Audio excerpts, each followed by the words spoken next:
Shalom! Quero falar sobre o livro Revelações Originais do Salmo 23. Nesta obra, o reverendo Davidson Bignon nos convida a minerar pepitas de ouro escondidas no rico solo do Salmo 23. Todo livro é melhor compreendido em seu idioma original, em sua época original e em seu local original. Estamos distantes dos três no que diz respeito à Bíblia. Assim como o pastor guia as ovelhas, o reverendo tomará pela mão e o guiará em todo o trajeto para entender o Salmo 23 com todas as suas nuances que, infelizmente, se perdem em português. Numa época onde se tenta falsificar o sentido das escrituras utilizando os idiomas originais, o reverendo Bignon nos traz uma tradução correta do Salmo, e uma interpretação sóbria, sem exageros dos termos em hebraico que sofrem prejuízo na tradução para a língua portuguesa.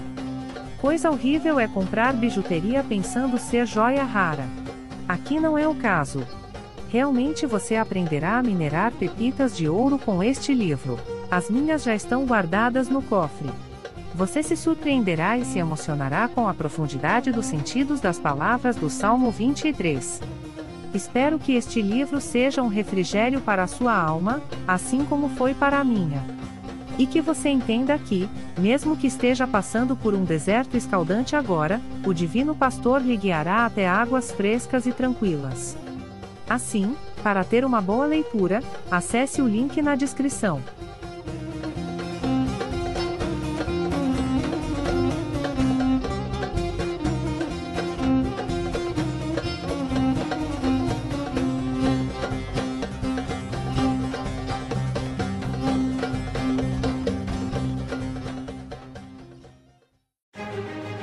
Prepare-se para uma jornada única e transformadora.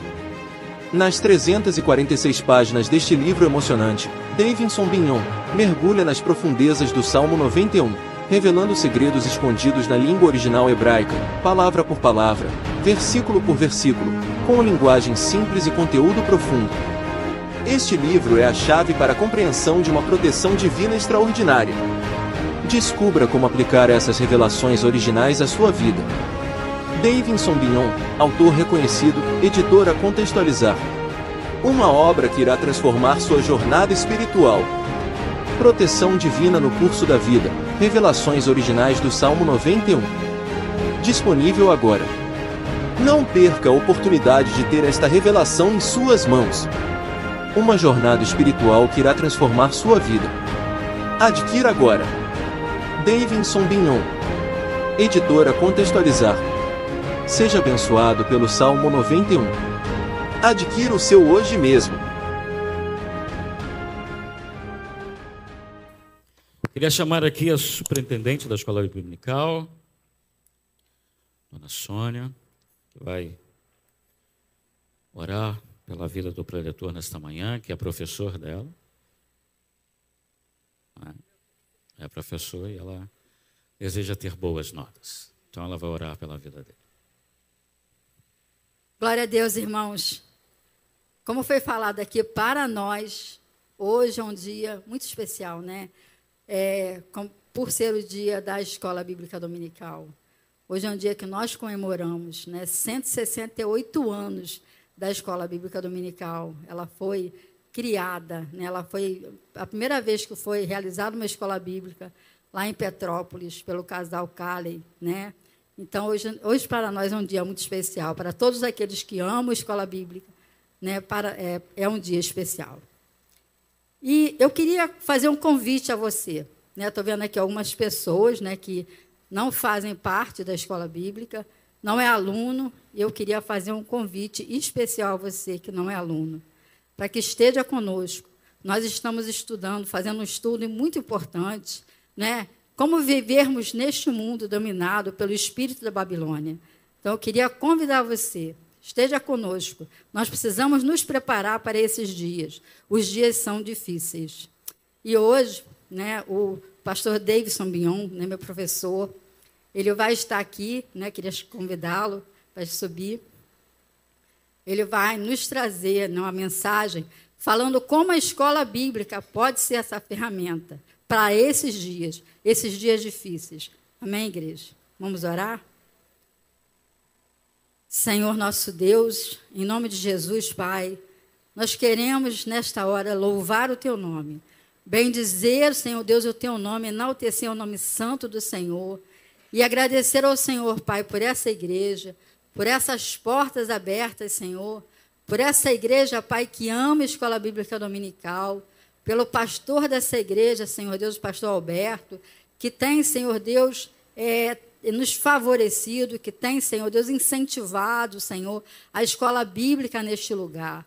Nós queremos entregar, Senhor Deus, nas Tuas mãos, o pastor Davidson Bignon, Senhor, que vai falar, Senhor, sobre como a escola bíblica pode ser ferramenta, Senhor, nesses dias que estamos vivendo, dias tão difíceis, como nós, como alunos, como nós, como professores, como nós, como igreja, Senhor, podemos nos preparar, Senhor Deus, através da escola bíblica dominical, Senhor, usando a escola bíblica como ferramenta, Senhor Deus, como nós podemos nos preparar para esses dias. Senhor, fala conosco, Senhor. Nós temos certeza que o Senhor já colocou, Senhor, no coração do Teu servo as palavras, Senhor Deus, que o Senhor quer que ele fale. Então, Senhor, em nome de Jesus, use o Teu Filho, Senhor Deus, nesta manhã, como instrumento, Pai, em nome de Jesus, para falar à sua igreja. Assim nós oramos, Pai, agradecidos, em o nome de Jesus. Amém.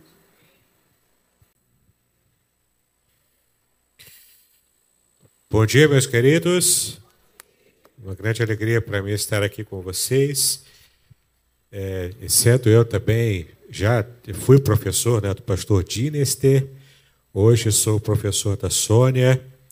Eu costumo brincar com ela em sala de aula, perguntando se ela está sempre acordada, mas ela está muito acordada, não é? Ela sempre está atenta para as coisas do reino de Deus e para os assuntos, né, que dizem respeito à educação cristã. Eu sou professor de hebraico dela e também da turma que ela participa lá no nosso seminário congregacional. E sou pastor auxiliar da Igreja Evangélica Congregacional de Niterói, ali em frente ao Carrefour. E eu sou pastor auxiliar do pastor Idauro Campos, de modo que eu trago o abraço da minha igreja e também do meu pastor Idauro, tá bom? Que Deus possa falar abundantemente ao nosso coração. Eu já estive aqui por umas 2 ou 3 ocasiões, mas foram sábados em programações específicas e falando também sobre educação cristã. E é interessante que a nossa irmã me deu um tema, né, o tema que os irmãos estão estudando neste trimestre, que é o tema de assuntos atuais à luz da Bíblia.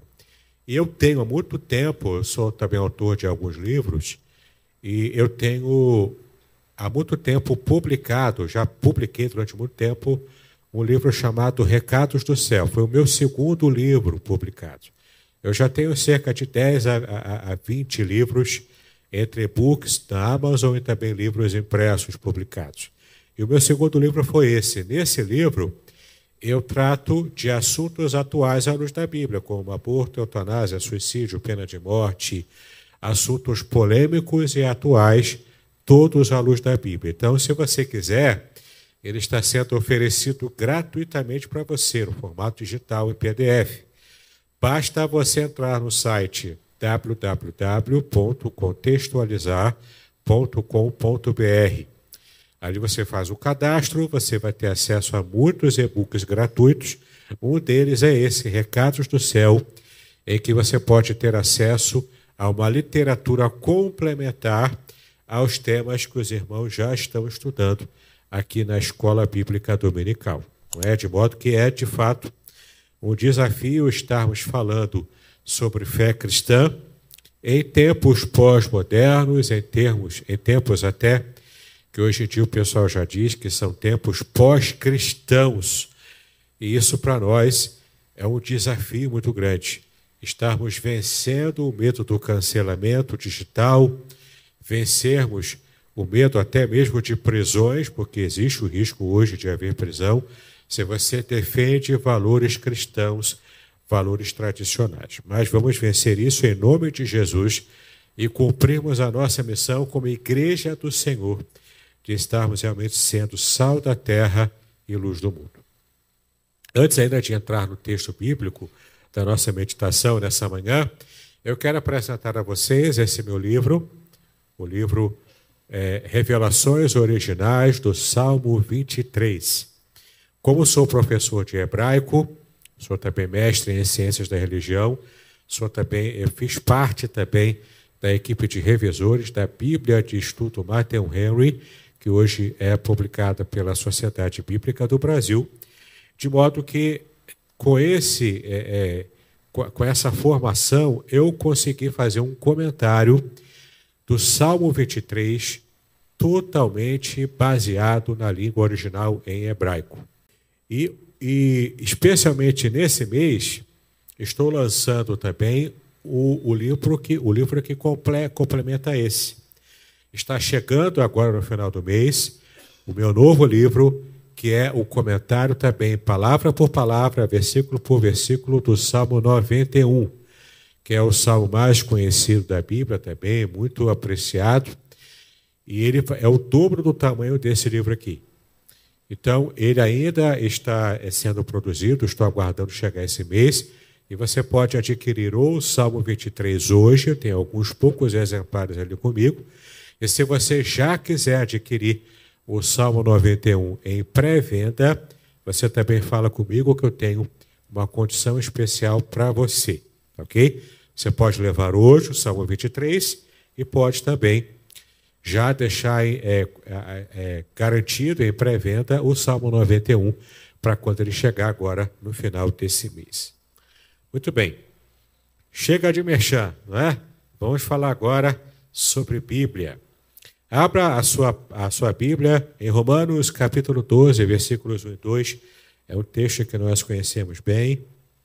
O nosso tema, que foi fornecido pela nossa irmã Sônia, é a escola bíblica como instrumento para combater o relativismo na era pós-moderna. Então, temos aqui algumas palavras-chave nesse tema. Escola bíblica, temos também a palavra instrumento e temos o combate ao relativismo de nossa época.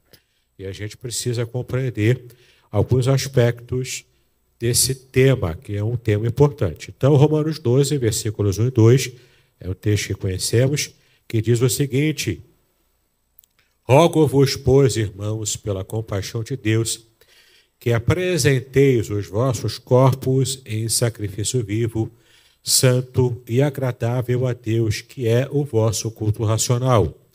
E não sede conformados com este mundo, mas sede transformados pela renovação do vosso entendimento, para que experimenteis qual seja a boa, agradável e perfeita vontade de Deus. Aqui Paulo fala de um modo muito específico sobre como cristãos poderiam sobreviver, especialmente aqui na capital, em Roma, no coração do Império Romano, e como eles podiam sobreviver numa época em que se dizerem cristãos era uma situação de perseguição, de morte, de tortura, e tudo isso era o prêmio, pelo menos do ponto de vista humano, que os cristãos estavam recebendo por se declararem cristãos. E o mais interessante é que esse prêmio era recebido por eles e eles recebiam com alegria.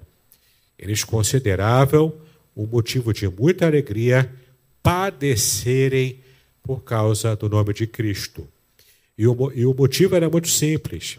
O Império Romano ele havia conversado com a liderança judaica do primeiro século, na época, e haviam combinado ali algumas coisas que diziam respeito ao modo como estariam sobrevivendo.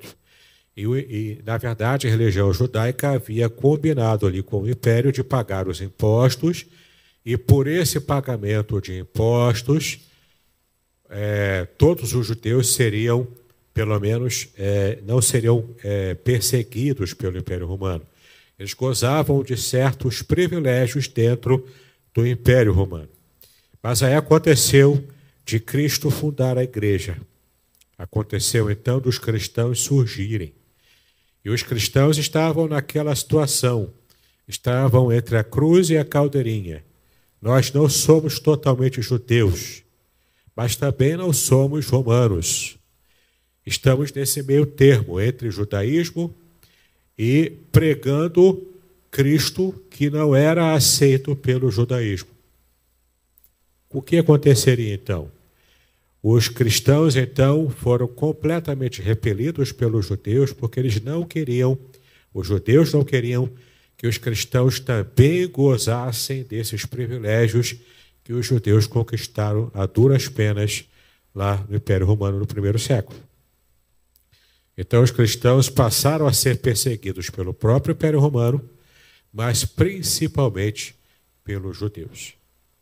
Esse era o contexto, então, que os nossos irmãos, no primeiro século, estavam envolvidos.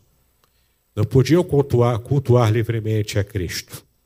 Eles muitas vezes faziam isso em catacumbas romanas, nos cemitérios. Não podiam cantar alto, não podiam pregar alto, porque se fizessem isso, seriam perseguidos e presos e mortos. E nesse meio tempo haveria torturas também. O que acontece então quando Paulo fala aos romanos, aos cristãos que estavam em Roma, no coração do império?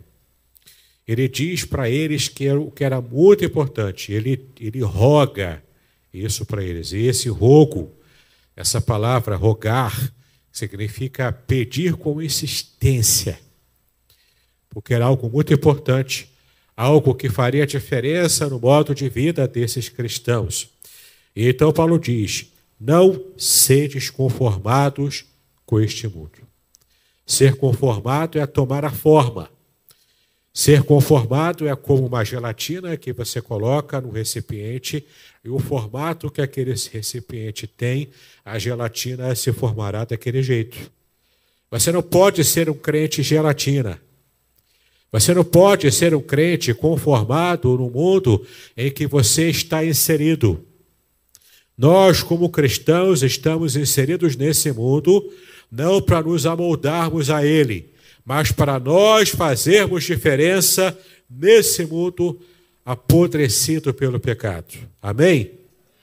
Nós estamos aqui para sermos sal da terra e luz do mundo, para fazermos a diferença, para influenciarmos positivamente esse mundo que tanto precisa do Senhor Jesus. Então Paulo diz: não se conformem a este mundo. Vocês não pertencem a ele.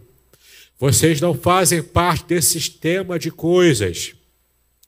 Porque afinal Paulo disse que o mundo jaz no maligno. O mundo está completamente preso, submerso, morto, enterrado no maligno.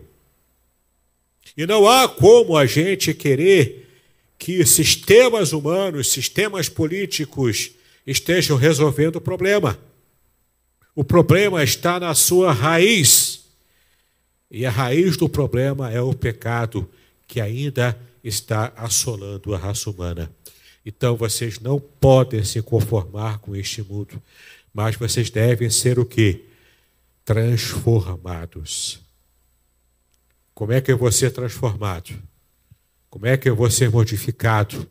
E essa modificação não é feita primeiramente por mim. Você percebe aqui que a ação verbal está na voz passiva. Eu serei transformado por um agente exterior a mim.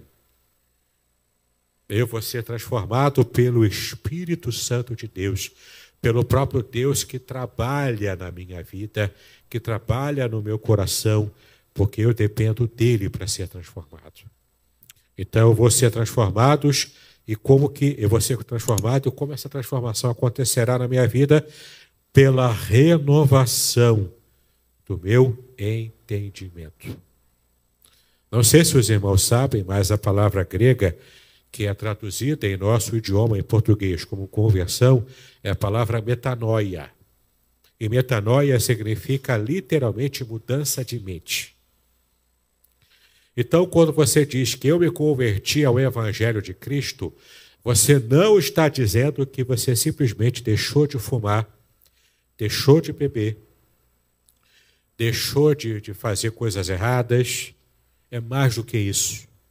É claro que envolve isso também, envolve também a sua prática diária, envolve também o testemunho que você vai dar, mas é muito mais do que isso. Converter-se a Cristo é você mudar a sua forma de pensar, a sua configuração mental, ela sofre, ela recebe uma mudança radical.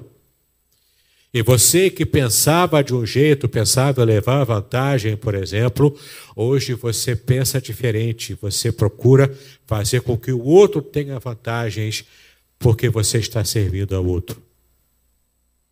Entende? A nossa mente muda, a nossa cabeça muda, o nosso coração muda na sua essência, na sua raiz, e não apenas no exterior. Não é apenas pelo seu guarda-roupa que você vê a mudança. Não é apenas pelo seu modo de tratar as pessoas que você vê a mudança. Tudo isso conta, mas a mudança real, ela acontece dentro do seu coração. É o que Jesus disse para Nicodemos com respeito ao novo nascimento, a nascer de novo. É uma nova criatura, como Paulo também disse em 2 Coríntios 5,17. Então, não sede conformados com este mundo, mas sede transformados pela renovação do vosso entendimento. Qual o objetivo disso tudo? Para que experimenteis a experiência espiritual, para que experimenteis qual seja a boa, agradável e perfeita vontade de Deus. Isso quer dizer que, para que eu possa experimentar de verdade a boa, perfeita e agradável vontade de Deus, eu preciso ter a mente transformada, cativa, presa, acorrentada à mente de Cristo. Isso também quer dizer que você não é livre para pensar o que você quiser. Você não tem essa liberdade. Você não é livre para ter as suas opiniões e ficar até lá o fim da luta, lá do debate na internet. O povo entra em muitas confusões na internet, com muita gente com muita opinião e zero base bíblica para falar essas opiniões.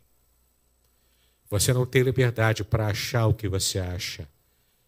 Você tem simplesmente que estar cativo à mente de Cristo. Em nome de Jesus, seja agora renovado no seu entendimento pelo próprio Espírito Santo que vai trabalhar na sua vida.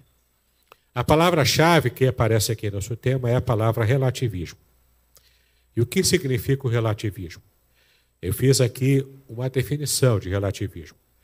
O relativismo é uma perspectiva filosófica que sustenta que as verdades, valores e normas morais são dependentes do contexto cultural, social, individual ou histórico. Isso significa que o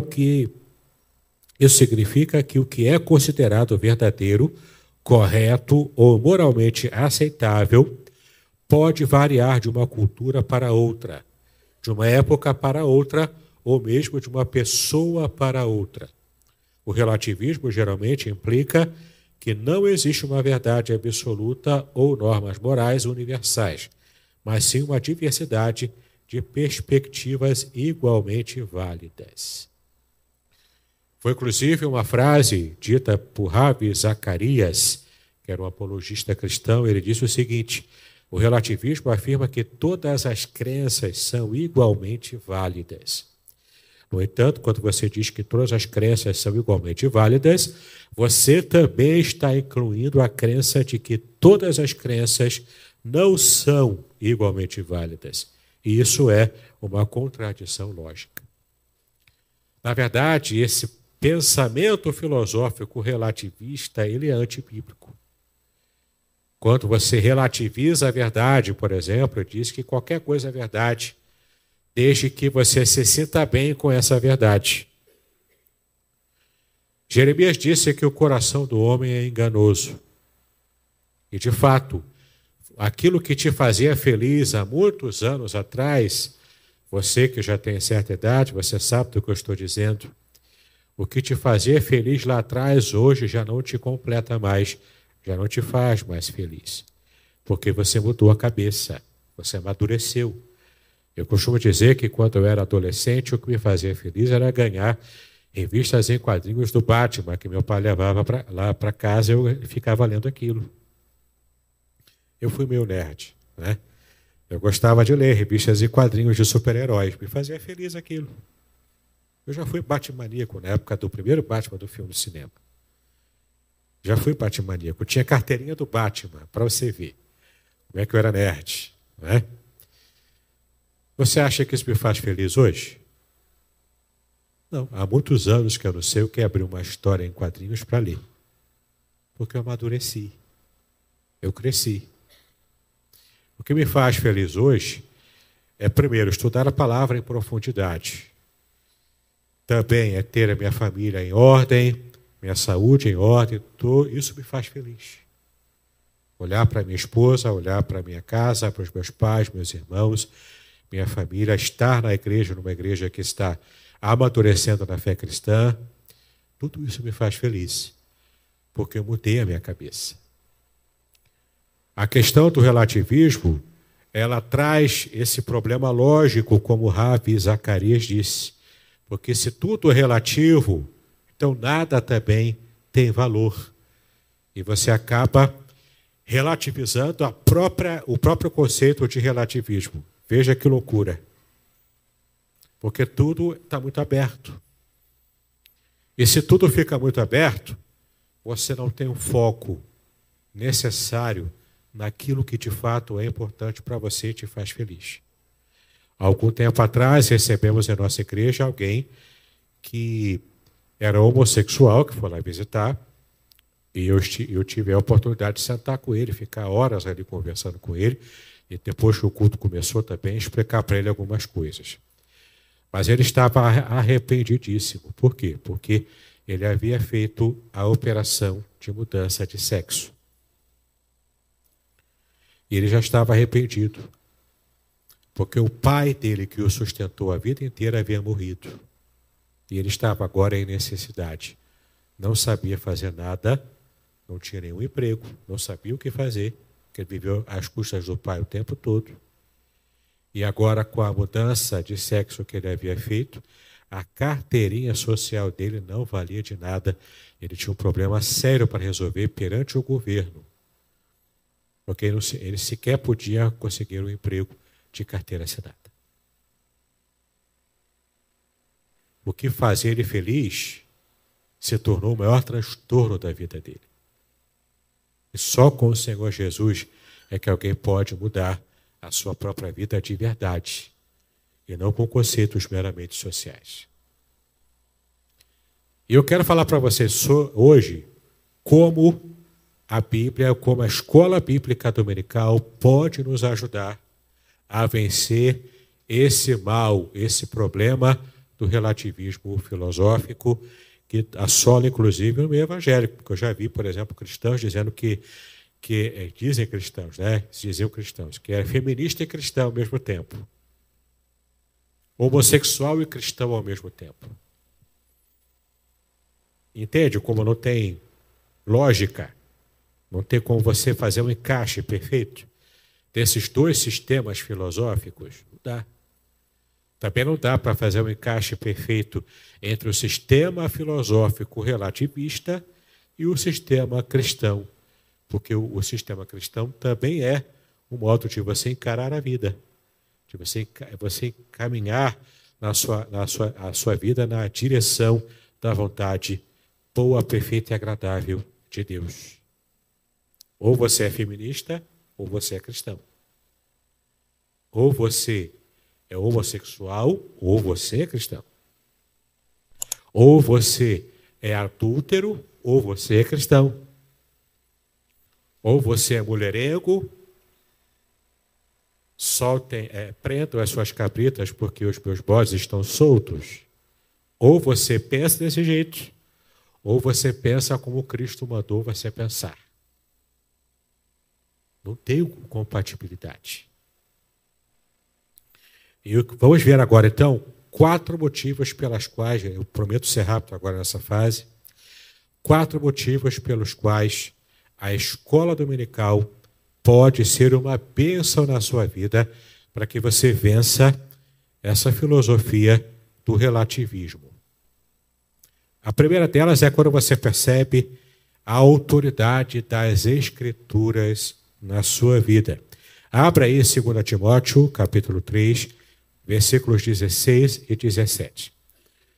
A epístola de Paulo, a segunda epístola de Paulo a Timóteo, capítulo 3, versículos 16 e 17. Paulo escreve ao jovem pastor Timóteo. Timóteo estava lidando com uma situação muito complicada. Ele era pastor de Éfeso, uma cidade grande, cosmopolita, uma cidade totalmente focada no comércio. E ele estava ali pastoreando sendo jovem. E naquela época, ser jovem era um problema sério, né, no que diz respeito à liderança. Porque no pensamento daquele período, o bom líder era o ancião.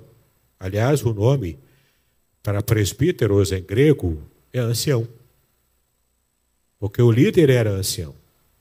Ancião porque conhecia da vida, tinha sabedoria, tinha o que falar. O jovem não tinha o que falar.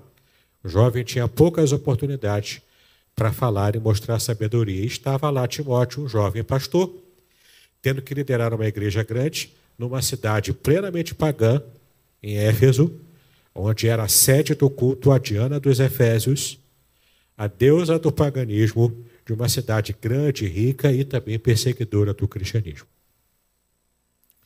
E então Paulo diz para Timóteo o seguinte, que ele tinha que lembrar o seguinte: toda escritura é divinamente inspirada e proveitosa para ensinar, para repreender, para corrigir, para instruir em justiça, para que o homem de Deus seja perfeito e perfeitamente instruído para toda a boa obra.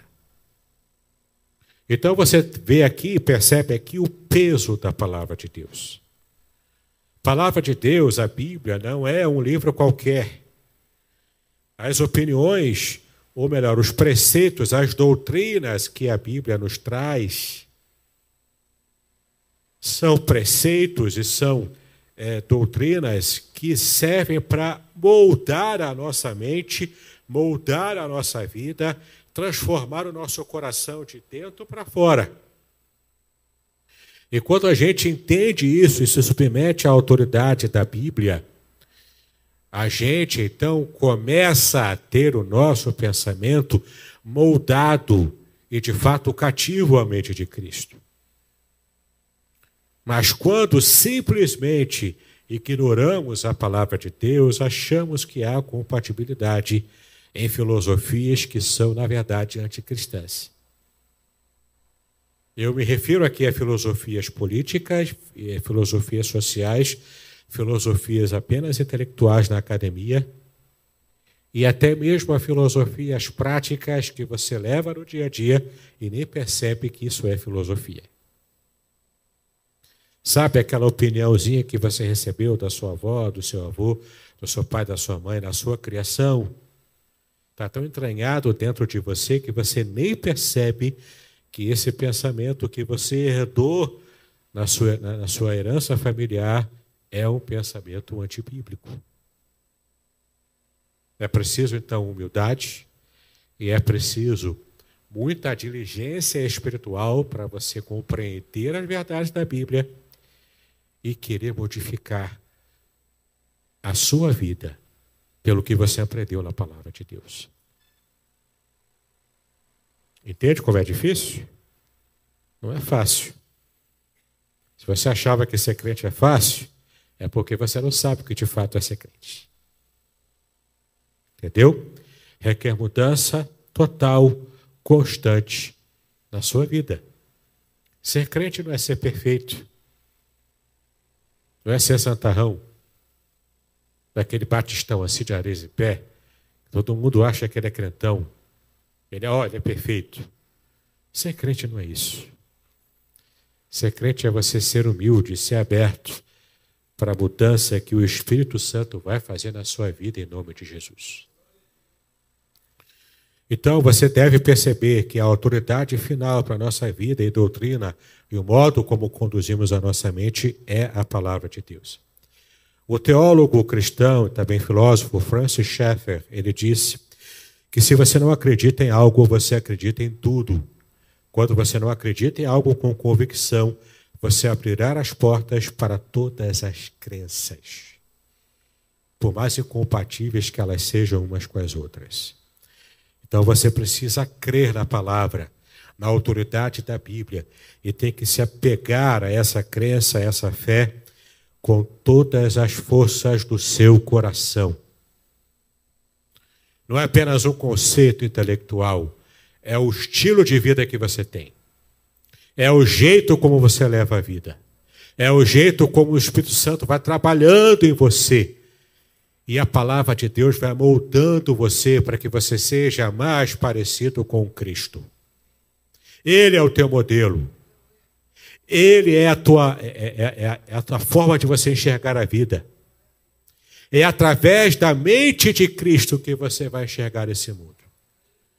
E esse mundo que se deteriora a cada dia mais no maligno, você pode pregar o evangelho para ele e não se envolver com ele. Porque nós somos forasteiros aqui.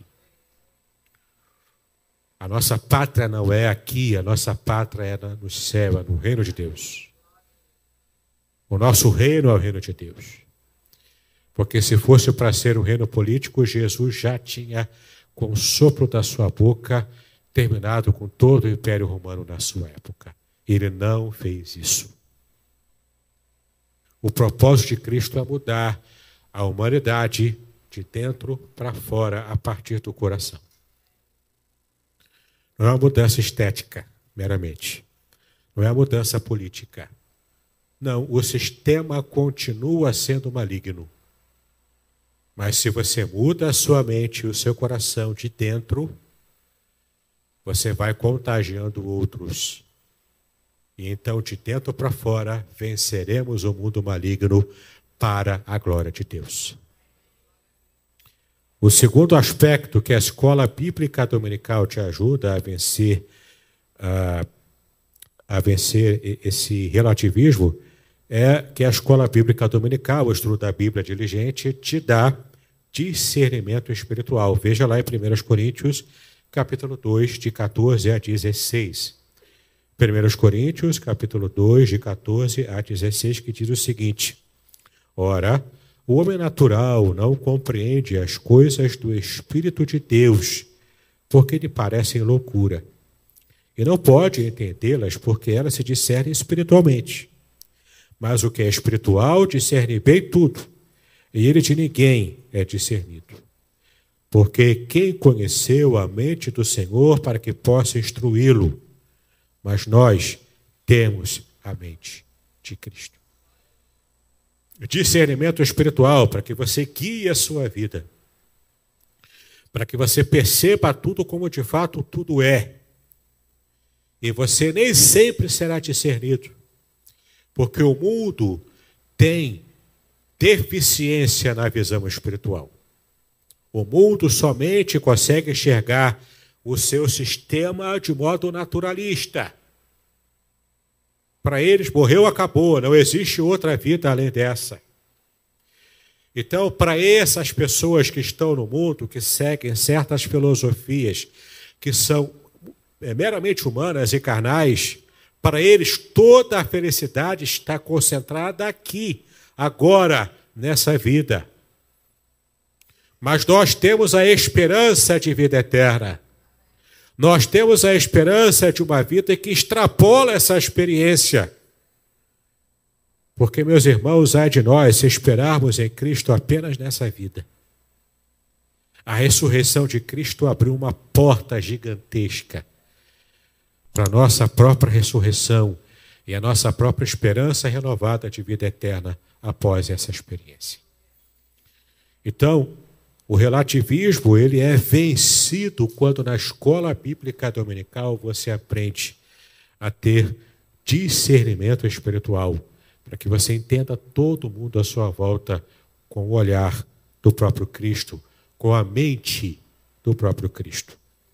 Foi o Dr. Augusto Nicodemos Lopes que disse que o relativismo moral nos leva a uma sociedade na qual não há mais padrões claros de certo e errado. E isso pode ter sérias implicações para a nossa ética e para a nossa moralidade. Porque vemos o mundo cada vez mais se desgringolando, o mundo cada vez mais entrando em ebulição, se deteriorando de dentro para fora, como o Império Romano se deteriorou. O Império Romano foi o único império antigo que não foi conquistado por outro império, mas ele foi ruindo nas suas bases a partir de dentro. O Império Romano, então, se esfacelou, porque foi o próprio Deus que trabalhou para que isso acontecesse. E o Império Romano acabou, porque ele se deteriorou, ele apodreceu a partir de dentro. E nesse momento, o Senhor Jesus está nos dizendo que temos que vencer o relativismo. Temos que vencer isso, como sal da terra e luz do mundo que somos como igreja, para que esse mundo conheça a verdade do Evangelho. E essa verdade é uma verdade absoluta, é o terceiro motivo pelo qual precisamos buscar na escola bíblica dominical as bases para vencermos o relativismo. É a busca e o entendimento da verdade de Deus, que é absoluta. Veja o que diz Romanos 8,32 e depois, João 8,32 e depois João 14, versículo 6. Em João 8,32 diz o seguinte: conhecereis a verdade, e a verdade vos libertará. Conhecereis a verdade, e a verdade vos libertará. Quando eu conheço a verdade, e não é qualquer verdade, é a verdade de Deus, essa verdade me liberta, mas eu preciso conhecê-la antes. Porque a verdade está ali querendo me libertar, mas se eu não conheço essa verdade, eu não vou ser liberto. Eu preciso conhecer a verdade. E essa busca pelo conhecimento parte de mim. O interesse pelo conhecimento da verdade tem que partir de mim. Conhecereis a verdade. Aí vem a ação da verdade na minha vida, ela me liberta. E veja João 14, 6. Disse-lhe Jesus aqui: eu sou o quê? O caminho, a verdade e a vida. Eu sou o caminho, porque o caminho aqui na cultura bíblica é o modo como eu conduzo a minha vida. Então, quando Jesus diz que ele é o caminho, ele é o jeito que eu tenho que conduzir a minha vida. Eu tenho que imitá-lo em tudo. O modo como ele conduziu a vida dele é o modo como eu vou espelhar na minha própria vida. Por isso que eu sou cristão. Porque eu imito Cristo. Eu espelho Cristo. O caminho de Cristo é o caminho que eu vou seguir. É como eu vou conduzir a minha vida. Então, eu sou o caminho. O caminho personalizado é o Messias, é o próprio Cristo. Eu sou também a verdade absoluta, não é uma verdade relativa, não é uma verdade qualquer, é a verdade com V maiúsculo. Eu sou a verdade. Então a verdade ela é absoluta, porque ela é uma pessoa e não é um conceito meramente. Jesus não trabalhou com conceito, ele trabalhou com pessoas. Ele como modelo e as pessoas aprendendo dele o que é a verdade de Deus. E além disso, ele é o que só Deus pode ser. Ele é a própria vida. Em Deus há a fonte de vida. Quando Jesus disse, eu sou o caminho, eu sou a verdade, eu sou a vida, ele está dizendo, eu sou Deus. Eu sou divino como o Pai é divino. Eu sou Deus, por isso que ele diz aqui no final, ninguém vem ao Pai senão por mim. Ele é o único caminho, é a única estrada que me leva à presença de Deus, que me leva ao coração de Deus. Eu não sei se os irmãos sabem, mas a palavra esperança na língua hebraica é tikvah. A palavra esperança é tikvah. Tikvah, ela possui uma raiz, ela vem da palavra kavá. Kavá em hebraico é corda, linha. Então, quando você fala em hebraico esperança, A gente está dizendo que é uma linha ou uma corda que ata o meu coração à promessa de Deus, que ata o meu coração ao coração de Deus. Então, se você tem esperança de vida eterna, você tem esperança na promessa que Deus te deu. Você tem esperança na promessa de Cristo para a sua vida. Então, você vai perceber aqui que a verdade ela é mais do que um conceito. A verdade ela é absoluta porque ela é a pessoa de Cristo na sua vida. O relativismo nega a existência dessa verdade absoluta. Por isso que o relativismo nega a Cristo como Senhor e Salvador da humanidade. Foi o teólogo apologista cristão Os Guinness que disse o seguinte: o relativismo cultural não pode explicar por que devemos nos opor ao racismo, ou à opressão ou à injustiça, a menos que haja algum padrão moral superior que transcenda as culturas. Isso aqui é interessantíssimo. Por que ele disse isso? Porque se não há um valor moral absoluto, não há sentido em buscar uma vida melhor aqui na Terra. De que adianta você fazer parte de movimentos que prometem o igualitarismo social, que prometem justiça social com base no sistema político, numa construção política, se esse mesmo sistema é relativista, nega valores morais absolutos. Se você nega o valor moral absoluto, você nega qualquer bem que esse valor moral absoluto produz. Então você nega a igualdade, a justiça e a bênção social até. Veja como as pessoas não conseguem nem mesmo entender o quanto o seu sistema de crença relativista ele é inclusive ilógico. Se você quer a bênção desse mundo, se você quer justiça social, não é com os sistemas políticos que você vai conseguir. É com Cristo sendo modelado na sua vida e imitado por outros também. Esse é o papel da igreja. Por fim, o último motivo pelo qual a escola bíblica dominical te ajuda a vencer o relativismo é que você ganha com isso a comunidade e o engajamento dentro dessa comunidade. Abra em Atos capítulo 2, do versículo 42 a 47. Atos capítulo 2, de 42 a 47, que diz o seguinte: perseveravam na doutrina dos apóstolos e na comunhão, e no partir do pão e nas orações. E em toda a alma havia temor, e muitas maravilhas e sinais se faziam pelos apóstolos. E todos os que criam estavam juntos e tinham tudo em comum. E vendiam suas propriedades e bens e repartiam com todos segundo cada um havia de mister. E perseverando unânimes todos os dias no templo e partindo pão em casa, comiam juntos com alegria e singeleza de coração, louvando a Deus e caindo na graça de todo o povo. E todos os dias acrescentava o Senhor à igreja aqueles que se haviam de salvar. Esse é um texto clássico sobre comunhão perfeita na igreja primitiva. Mas entenda, aqui não é socialismo. Porque o socialismo nega a ação de Deus. E mesmo essa ação igualitária, social, de engajamento dos irmãos, só durou cerca de 70 a 80 anos. E isso só aconteceu esse tempo todo, que é o equivalente a uma geração, porque todos eles, sem exceção, estavam cheios do Espírito Santo.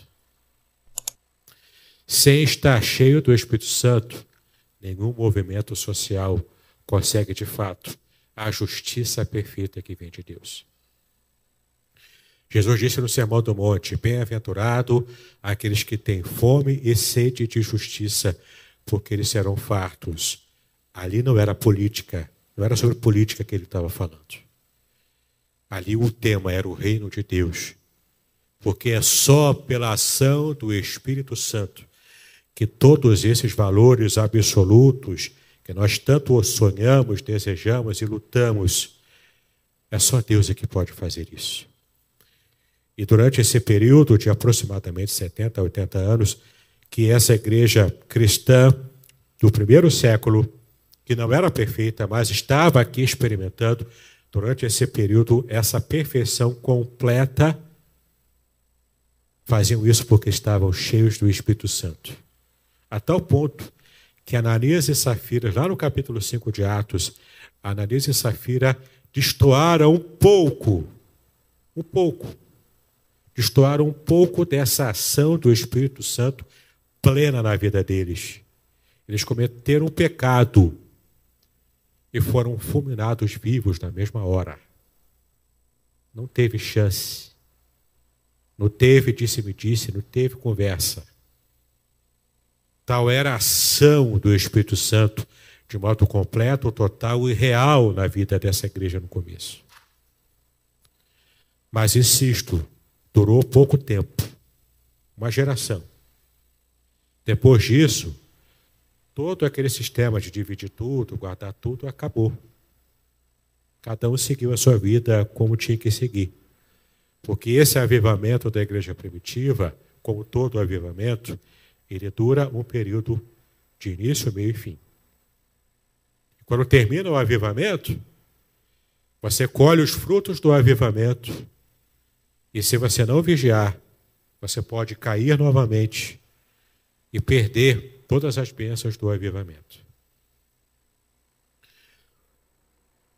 Muitas vezes percebemos que a igreja cristã, ao longo da história, passou por esse tipo de problema. E de vez em quando o Espírito Santo trabalha, de tempos em tempos, para reavivar. E a igreja acordar e perceber qual o seu papel no mundo. Lidamos hoje com um mundo cada vez mais secularizado, cada vez mais hostil ao Evangelho. E por que Deus está permitindo isso? Por que provavelmente haverá perseguição no Brasil, como há em outros países? Nós já temos perseguição no Brasil, só que uma perseguição velada. É uma perseguição escamoteada, meio que maquiada. Mas existe já perseguição cultural contra cristãos no Brasil. Pode ser que chegue o dia que essa perseguição, que hoje é apenas cultural, se torne institucional. Como em países muçulmanos acontece, como em países comunistas também acontece. Se isso chegar a acontecer no Brasil, qual vai ser a nossa postura como igreja do Senhor? Se eu sou crente Nutella, como dizem, que conheço de cor todos os cânticos da igreja, sei tudo de cor, mas na hora que eu for perseguido, se eu tiver que ser torturado pela minha fé, será que eu vou negar a Cristo para poder sair dessa situação de perseguição?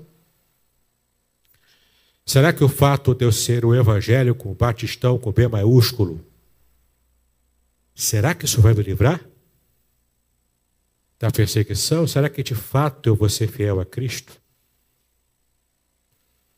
Aqui eu estou falando de aparência. Aqui eu estou falando de essência, do que está lá dentro do seu coração.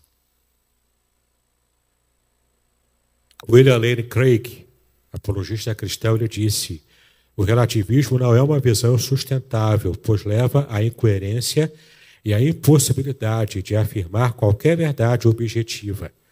Devemos, então, buscar uma base sólida para a nossa fé e para a nossa ética. Eu quero fechar, então, essa mensagem mostrando para você, enfatizando para você, que a escola bíblica dominical, ela pode ser o canal, ela deve ser o canal do seu apoio escriturístico, de onde você vai buscar nela a fonte nas próprias escrituras, para que você então vença o pensamento relativista que ainda está entranhado na sua mente. Através da escola dominical e a sua ênfase na Bíblia, você consegue deixar de lado todo tipo de pensamento mundano, filosofia mundana, e de fato ter a sua mente cativa à mente de Cristo. A escola bíblica dominical ajudará você a compreender a autoridade das Escrituras, como nós já vimos. A autoridade da Bíblia na sua vida, na sua conduta cristã. Você também vai aprender na escola dominical a ter discernimento espiritual. Você aprenderá na escola bíblica a verdade absoluta, que é a pessoa de Cristo. E, por fim, você vai aprender na escola bíblica dominical que a viver em comunidade e a se engajar nessa comunidade para fazer a diferença e, quem sabe, também influenciar positivamente outras vidas, tudo para a glória do Senhor. Amém? Que Deus nos abençoe. O desafio é muito grande. A luta é muito grande. Não pense você que vai ser fácil a gente modelar esse mundo. O mundo prefere as trevas. Mas nós somos aqueles que trazem a luz do Senhor e refletem essa luz para o mundo que prefere as trevas. E a luz vai incomodar sempre as trevas. Mas mesmo incomodando, mesmo não tendo sucesso, mesmo sendo perseguidos e cancelados até no mundo digital, não importa. Pregue o Evangelho, fale a palavra, se esteja firme nas suas convicções, porque a verdade de Deus é absoluta e, no fim das contas, a única aprovação que realmente nos importa, que realmente faz a diferença, é a aprovação de Deus. No final de tudo, ele vai dizer: vinde, bendito do meu Pai. É isso que você precisa ouvir no final, em nome do Senhor Jesus. Amém. Obrigado pela oportunidade. Que Deus nos abençoe grandemente.